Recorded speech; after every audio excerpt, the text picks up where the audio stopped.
হ্যাঁ আপু, কয়েকদিন আগে ইন্ডিয়ার ট্রেনে দেখছিলাম একটা বান্দর নাচানাচি করতেছে। আসলে কি আপনি কি সেই ব্যক্তি নাকি? নোংরামি ছড়িয়ে দিচ্ছিল, সেটা কি আপনি নাকি?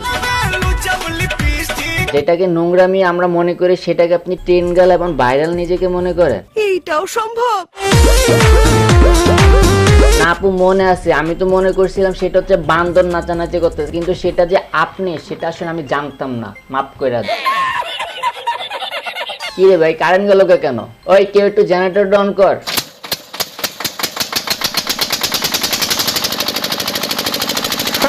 এই দেখতে পেলেন আমার কাছে ডুপ্লিকেট জেনারেটর আছে।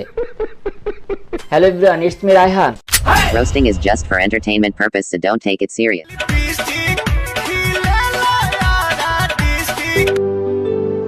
কিন্তু আমার কথা হচ্ছে ট্রেন থেকে 60 টাকা দিয়ে হেডফোন কিনা আর নোংরামের মাধ্যমে নিজেকে ভাইরাল মনে করা একই বিষয়। প্রমাণ আছে তোমার কাছে? আর এটারে জলযন্ত্র প্রমাণ হচ্ছে আমাদের রানু মণ্ডল। কিন্তু আমার কথা হচ্ছে রানু মণ্ডলের ভিতরে কিছুটা হইলেও প্রতিভা ছিল, সে গান গাইতে পারতো, কিন্তু এই মেয়েটা আসলে কি করতেছে এটাই বুঝতেছি না। আমার কেন জানি মনে হচ্ছে আগে মানুষ বাদরখানা দেখার জন্য চিড়িয়াখানায় যাইতো, আর এখন এই নতুন বাদরকে দেখার জন্য মানুষ ট্রেনে যায়। মানে আমার কথা হচ্ছে মজা আমরা কিছুটা হইলেও পাই, এজন্যই তো ফেসবুক খুলে বান্দরের নাচটা দেখতে পাই।